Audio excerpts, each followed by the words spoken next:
The relationship with the father of my child was very toxic. My ex was a typical psychopath who enjoyed abusing others, including me. He also used alcohol. He used me physically, mentally, economically, and sexually.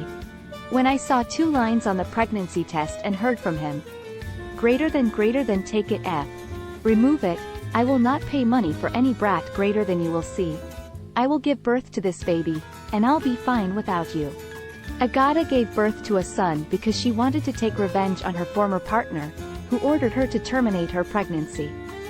However, she did not expect the consequences of her decision. You confessed that you decided to carry the pregnancy to term to annoy the abusive father of your child, who wanted you to have an abortion. Do you know today where that reaction came from? Agata, name changed, personal details of the heroine for the editor's attention. I suspect it resulted from my mental state. I had already gotten pregnant once before, which I had terminated, then I had no doubts. The second time, however, I was battered, in total depression, after a suicide attempt, and the decision I made was not entirely rational. As is often the case in toxic relationships, I left after his reaction, only to return immediately. Has it improved between you? We were abroad, in England. My child's father didn't earn money. He only drank. While pregnant, I worked physically in a warehouse and supported us. He didn't care about the pregnancy at all. It just didn't exist for him. But as soon as I found out I would be a mother, I called my parents. They said, "We'll make it, don't worry, baby. We'll get through it all." They supported me in my decision from the beginning. However, to this day, I cannot explain the impulse that made me keep the pregnancy. For many weeks I fought with thoughts that I didn't want this child. I didn't know how I would love it. It wasn't until a month before giving birth that I accepted that I would be a mother. I said I did it to spite my ex because the impulse came from his words. But I can't explain it. What happened before birth? We returned to Poland just before the dissolution because with my English maternity, it was easier to live here. In Poland, after counting all the benefits, I still had the so-called working tax credit. It came out to about 4,000. We wouldn't be able to support ourselves in England, and my partner didn't want to go to work. We chose Gdańsk, far from my family home, so I didn't have contact with my loved ones. I was waiting for the delivery, and when the contractions started, I went to the hospital. It was evening, and my partner was not with me. So the following day I called him and asked him to come. Turns out he's been drinking all night and cannot get up. Childbirth was a traumatic experience for me.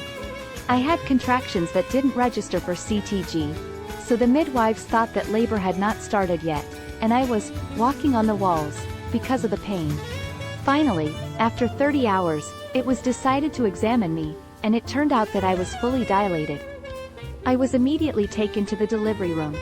Sounds terrible.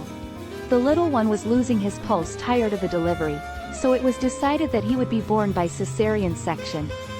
Although I had to be put to sleep due to spinal degeneration, I saw my son several hours after waking up. This did not make it easier for me to accept that I had become a mother. On the contrary, I hoped there would be a spontaneous explosion of love and euphoria when I heard his first cry and saw him. But you didn't feel anything? No. The baby was born with neonatal asphyxia and was not brought to me until 12 hours after birth. So it was for me too. I don't even know how to describe it. They just gave me some baby. So it wasn't a newborn smeared in my amniotic fluid. It was a clean, clothed baby. I didn't feel like it was my baby, and at the hospital, they told me I had to take care of him. For the next few months, there were times when I wondered if he was really my son. Because how was I supposed to know? It was space for me. What's more, my ex did not engage in childcare at all. That's why I didn't really bond with my son at first. The little one lost weight and had problems with sucking the breast, but I insisted that I feed him, since I did not give birth naturally. I read that a mother who doesn't do this is not a mother. I had problems with lactation. How was your day? At 10 a.m., I fed my son for 30 minutes. After he finished eating, I pumped milk with a breast pump for another half hour. After that, I had to boil the breast pump for another 15 minutes. Finally, changing the baby and putting him to bed took about an hour. That left me an hour and a half before my next feeding, and I had to decide whether to sleep, eat, or bathe. So, this was what my day looked like for the first month.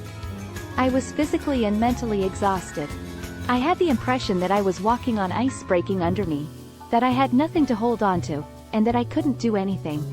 The child's father did not help me with anything, but he resented that there was no dinner, the house was not cleaned, etc. As a result, I left him when the child was 7 weeks old. I had to run away with him. I found asylum with my mother and grandmother. Are you getting better? They tried to help me take care of my son. But at some point, it dawned on me that I was gone, that my life had come down to caring for a child. And this child was constantly in need of something. I didn't have the opportunity to decide about my own time. It didn't matter what I wanted. I even adapted the trips to the toilet to the child's needs. I didn't sleep at night because he didn't sleep. Despite my struggle to breastfeed, it didn't work. The baby was losing weight, so we stayed in the hospital for 2 weeks. When I started feeding him formula milk, I felt like a failure. I thought I was worth nothing, that I was no mother. A nasty feeling that led to hate for my son instead of love. I wanted it to disappear. I cried, convinced that he had taken my life, that he had stolen it from me, that I was no longer human, no longer a woman because of him. I felt like in prison. In these emotions and frustration, I raised my hand against him. What happened? He was about 2 or 2.5 years old. It was night. He couldn't sleep. He wanted something from me. He was screaming, crying, and I was my child. Then I hit him. When I realized what I had done, I got scared and needed help because I could hurt myself or him. I went to a psychiatrist. Diagnosis: severe depression caused by unwanted motherhood. I decided to be treated, and I got drugs that saved my and my child's life. We slowly developed a bond, and I fell in love with my son when he was 3.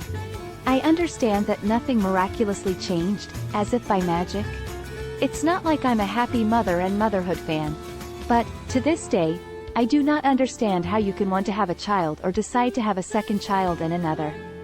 Because the first 3 years with a child were a nightmare for me, I would not survive it again. This total put me on the sidelines.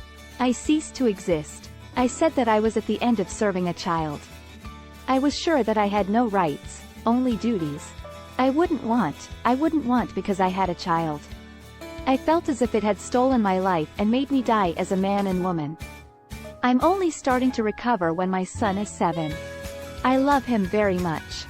He is diagnosed with ADHD, autism spectrum, but to me, he is terrific despite that. He is looked after by a psychologist, pedagogue, and speech therapist. He is a lovely kid, and now we are okay. He knows how to take care of himself and gives me space for myself. But honestly, if I could turn back time and even have his smiling, beaming face in front of my eyes, I don't know if I would have decided to give birth. During this challenging time, attachment parenting helped me a lot.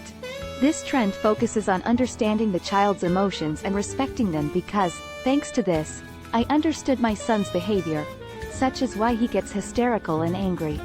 It made it a lot easier for me. Suppose I hadn't been aware that some things in him are due to the immaturity of his brain or emotional control system. In that case, I suspect it would have ended in tragedy.